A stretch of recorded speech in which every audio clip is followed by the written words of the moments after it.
Corona वैश्विक महामारी के खिलाफ भारत की लड़ाई बहुत मजबूती के साथ आगे बढ़ रही है।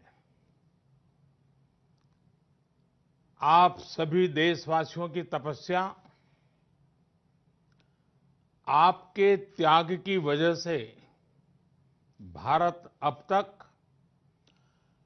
कोरोना से होने वाले नुकसान को काफी हद तक टालने में सफल रहा है। आप लोगों ने कष्ट सहकर भी अपने देश को बचाया है, हमारे इस भारतवर्ष को बचाया है। मैं जानता हूं आपको कितनी दिक्कतें आई हैं। किसी को खाने की परेशानी, किसी को आने जाने की परेशानी, कोई घर परिवार से दूर है, लेकिन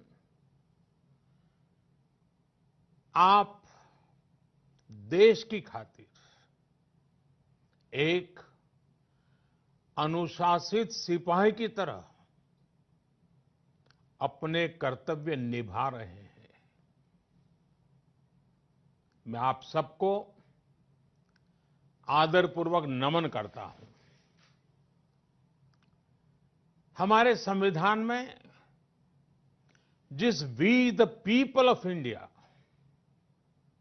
we the people of India की शक्ति की बात कही गई है, यही तो है वो। बाबा साहब डॉक्टर भीमराव अंबेडकर जी की जन्म जयंती पर हम भारत के लोगों की तरफ से अपनी सामूहिक शक्ति का ये प्रदर्शन, ये संकल्प बाबा साहब को सच्ची श्रद्धांजलि है। बाबा साहब का जीवन हमें हर चुनौती को अपनी संकल्प शक्ति और परिश्रम के बलबूते पर पार करने की निरंतर प्रेरणा देता है। मैं सभी देशवासियों की तरफ से बाबा साहब को नमन करता हूं। साथियों, ये देश के अलग अलग हिस्सों में अलग अलग त्योहारों का भी समय है, और वैसे भी भारत तो उत्सवों से भरा रहता है, उत्सवों से हरा रहता है, उत्सवों के बीच खिलखिलाता रहता है। बैसाखी, पोहेला बैशाख, पुथांडू, बोहाग बिहू, बिशु के साथ अनेक राज्यों में नए वर्ष की शुरुआत हुई है। लॉकडाउन के इन बंधनों के बीच मैं देश के लोग जिस तरह नियमों का पालन कर रहे हैं, जितने संयम से अपने घरों में रहकर त्योहार बड़ी सादगीपूर्ण तरीके से मना रहे हैं, ये सारी बातें बहुत ही प्रेरक हैं, बहुत ही प्रशंसनीय है। मैं नए वर्ष पर आपके परिवारजन के उत्तम स्वास्थ्य की मंगल कामना करता हूं। साथियों, आज पूरे विश्व में कोरोना वैश्विक महामारी की जो स्थिति है, हम सब उसे भलीभांति परिचित हैं। अन्य देशों के मुकाबले भारत ने कैसे अपने यहां संक्रमण को रोकने के प्रयास किए, आप इसके सहभागी भी रहे हैं और साक्षी भी।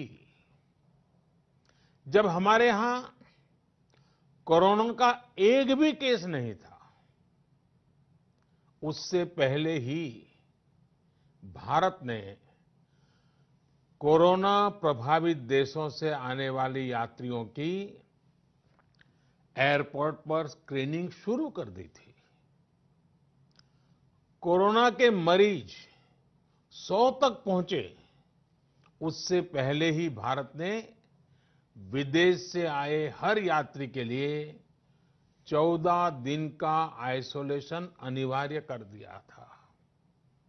अनेक जगहों पर मॉल हो, थिएटर हो, क्लब हो, जिम हो, बंद कर जा चुके थे। साथियों, जब हमारे यहां कोरोना के सिर्फ 550 केस थे, तभी भारत ने 21 दिन के संपूर्ण लॉकडाउन का एक बहुत बड़ा कदम उठा लिया था। भारत ने समस्या बढ़ने का इंतजार नहीं किया, बल्कि जैसे ही समस्या दिखी, उसे तेजी से फैसले लेकर उसी समय रोकने का भरसक प्रयास किया। साथियों, वैसे एक ऐसा संकट है जिसमें किसी भी देश के साथ तुलना करना उचित नहीं है, लेकिन फिर भी कुछ सच्चाइयों को हम नकार नहीं सकते हैं। ये भी एक सच्चाई है कि अगर दुनिया के बड़े-बड़े सामर्थ्यवान देशों में कोरोना से जुड़े आंकड़े देखें, तो उनकी तुलना में आज भारत बहुत संभली हुई स्थिति में है। महीना, 1.5 महीना पहले कई देश कोरोना संक्रमण के मामले में एक प्रकार से भारत के बराबर खड़े थे। आज उन देशों में भारत की तुलना में कोरोना के केसेस 25 से 30 गुना ज्यादा बढ़ गए हैं। उन देशों में हजारों लोगों की दुखद मृत्यु हो चुकी है। भारत ने होलिस्टिक अप्रोच न अपनाई होती, इंटीग्रेटेड अप्रोच न अपनाई होती, समय पर तेज फैसले न लिए होते, तो आज भारत की स्थिति क्या होती, इसकी कल्पना करते ही रुएं खड़े हो जाते हैं। लेकिन बीते दिनों के अनुभवों से ये साफ है कि हमने जो रास्ता चुना है, आज की स्थिति में वही हमारे लिए सही है। सोशल डिस्टेंसिंग और लॉकडाउन का बहुत बड़ा लाभ देश को मिला है। अगर सिर्फ आर्थिक दृष्टि से देखें तो ये महंगा जरूर लगता है, बहुत बड़ी कीमत चुकानी पड़ी है, लेकिन भारतवासियों की जिंदगी के आगे इसकी कोई तुलना नहीं हो सकती। सीमित संसाधनों के बीच भारत जिस मार्ग पर चला है, उस मार्ग की चर्चा आज दुनिया भर में होना बहुत स्वाभाविक है। देश की राज्य सरकारों ने भी, स्थानीय स्वराज संस्थाओं की इकाइयों ने भी इसमें बहुत जिम्मेदारी के साथ काम किया है। चौबीसों घंटे हर किसी ने अपना जीमा संभालने के लिए प्रयास किया है और हालत को संभाला भी है। लेकिन साथियों, इन सब प्रयासों के बीच कोरोना जिस तरह फैल रहा है, उसने विश्व भर में हेल्थ एक्सपर्ट्स को और सरकारों को और ज्यादा सतर्क कर दिया है। भारत में भी कोरोना के खिलाफ लड़ाई अब आगे कैसे बढ़े, हम विजयी कैसे हो, हमारे यहां नुकसान कम से कम कैसे हो, लोगों की दिक्कतें कम कैसे करें, इन बातों को लेकर राज्यों के साथ निरंतर चर्चाएं की है। और इन सभी चर्चाओं में से एक बात उभर करके आती है, हर किसी का यही सुझाव आता है, नागरिकों की तरफ से भी यही सुझाव आता है कि लॉकडाउन को बढ़ाया जाए। कई राज्य तो पहले से ही लॉकडाउन को बढ़ाने का फैसला कर चुके हैं।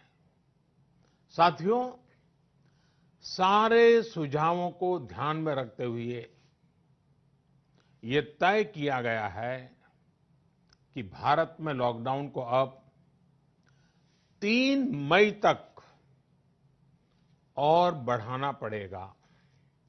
यानी 3 मई तक हम सभी को, हर देशवासी को लॉकडाउन में ही रहना होगा। इस दौरान हमें अनुशासन का उसी तरह पालन करना है जैसे हम करते आ रहे हैं। मेरी सभी देशवासियों से ये प्रार्थना है कि अब कोरोना को हमें किसी भी कीमत पर नए क्षेत्रों में फैलने नहीं देना है। स्थानीय स्तर पर अब एक भी मरीज बढ़ता है तो ये हमारे लिए चिंता का विषय होना चाहिए। कहीं पर भी कोरोना से एक भी मरीज की दुखद मृत्यु होती है तो हमारी चिंता और बढ़नी चाहिए।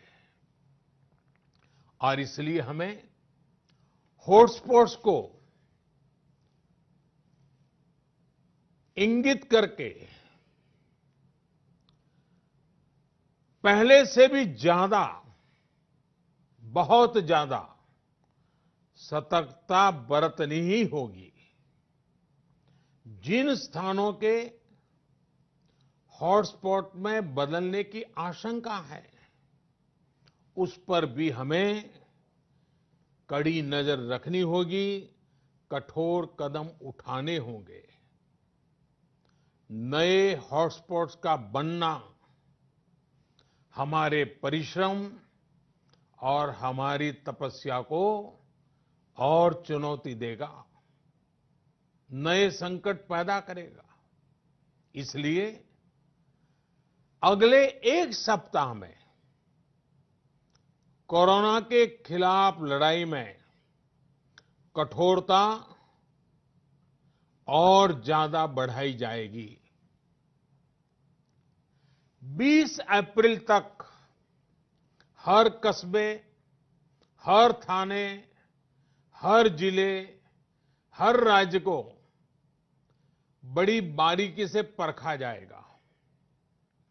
वहां लॉकडाउन का कितना पालन हो रहा है, उस क्षेत्र ने कोरोना से खुद को कितना बचाया है, इसका मूल्यांकन लगातार किया जाएगा। जो क्षेत्र इस अग्नि परीक्षा में सफल होंगे जो अपने यहां हॉटस्पॉट नहीं बढ़ने देंगे और जिनके हॉटस्पॉट में बदलने की आशंका भी कम होगी, वहां पर 20 अप्रैल से कुछ जरूरी गतिविधियों की अनुमति, छूटछाट दी जा सकती है। लेकिन याद रखिए, ये अनुमति सशर्त होगी। बाहर निकलने के नियम बहुत सख्त होंगे। लॉकडाउन के नियम अगर टूटते हैं और कोरोना का पैर हमारे इलाके में पड़ता है, तो सारी अनुमति तुरंत वापस ले ली जाएगी। और इसलिए न खुद कोई लापरवाही करनी है और न ही किसी और को लापरवाही करने देना है। मेरे देशवासियों, कल इस बारे में सरकार की तरफ से एक विस्तृत गाइडलाइन जारी की जाएगी। साथियों, 20 अप्रैल से चिन्हित क्षेत्रों में इस सीमित छूट का प्रावधान हमारे गरीब भाई बहनों की आजीविका को ध्यान में रखते हुए किया गया है। जो रोज कमाते हैं, रोज की कमाई से अपनी जरूरतें पूरी करते हैं, वही मेरा एक बृहद परिवार है। मेरी सर्वोच्च प्राथमिकताओं में एक, इनके जीवन में आई मुश्किल को कम करना है। प्रधानमंत्री गरीब कल्याण योजना के माध्यम से सरकार ने उनकी मदद करने का हर संभव प्रयास किया है। अब नई गाइडलाइंस बनाते समय भी उनके हितों का पूरा ध्यान रखा गया है। इस समय रबी फसल की कटाई का काम भी जारी है। केंद्र सरकार और राज्य सरकारें मिलकर प्रयास कर रही हैं कि किसानों को कम से कम दिक्कत हो। साथियों, देश में दवा से लेकर के राशन तक पर्याप्त भंडार है। सप्लाई चेन की बाधाएं लगातार दूर की जा रही है। हेल्थ इंफ्रास्ट्रक्चर के मोर्चे पर भी हम तेजी से आगे बढ़ रहे हैं। जहां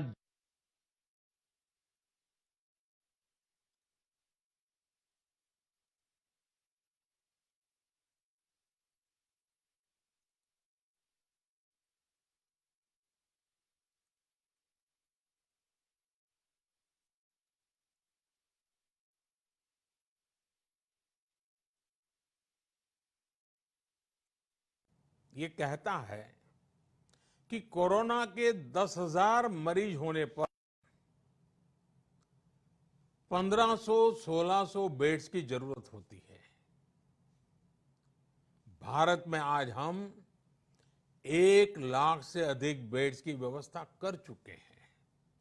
इतना ही नहीं, 600 से भी अधिक ऐसे अस्पताल हैं जो सिर्फ कोविड के इलाज के लिए काम कर रहे हैं। इन सुविधाओं को और तेजी से बढ़ाया जा रहा है। साथियों, आज भारत के पास भले सीमित संसाधन हो, लेकिन मेरा भारत के युवा वैज्ञानिकों से विशेष आग्रह है कि विश्व कल्याण के लिए, मानव कल्याण के लिए मेरे नौजवान साथियों, आप आगे आए। कोरोना की वैक्सीन बनाने का मेरे देश के नौजवान, मेरे देश के वैज्ञानिक बेड़ा उठाएं। साथियों, हम धैर्य बनाकर रखेंगे, नियमों का पालन करेंगे, तो कोरोना जैसी महामारी को भी परास्त करके ही रहेंगे। इसी विश्वास के साथ मेरी बात समाप्त करने से पहले मैं आपका साथ मांग रहा हूं। 7 बातों में आपका साथ। पहली बात, अपने घर के बुजुर्गों का विशेष ध्यान रखें। विशेषकर ऐसे व्यक्ति जिन्हें पुरानी बीमारी हो, उनकी हमें एक्स्ट्रा केयर करनी है। उन्हें कोरोना से बहुत बचाकर रखना है। दूसरी बात, लॉकडाउन और सोशल डिस्टेंसिंग की लक्ष्मण रेखा का पूरी तरह पालन करें। घर में बने फेस कवर या मास्क का, और वो भी घर में बने हुए, उनका अनिवार्य रूप से उपयोग करें। तीसरी बात, अपनी इम्यूनिटी बढ़ाने के लिए आयुष मंत्रालय द्वारा जो निर्देश दिए गए हैं, उसका अगर हम पालन करें, गर्म पानी है, काढ़ा है, इनका निरंतर सेवन करें। चौथी बात, कोरोना संक्रमण का फैलाव रोकने में मदद करने के लिए Aarogya Setu mobile app, Aarogya Setu mobile app जरूर डाउनलोड करें। दूसरों को भी इस ऐप को डाउनलोड करने के लिए प्रेरित करें। पांचवी बात, जितना हो सके उतने गरीब परिवार की देखरेख करें, उनके भोजन की आवश्यकता पूरी करें। छठी बात, आप अपने व्यवसाय, अपने उद्योग में अपने साथ काम करे लोगों के प्रति संवेदना रखें, किसी को नौकरी से न निकालें।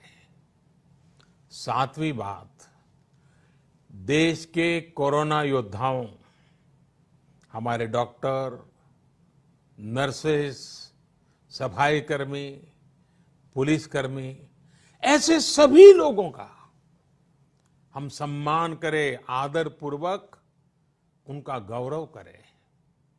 साथियों, इन 7 बातों में आपका साथ, ये सप्तपदी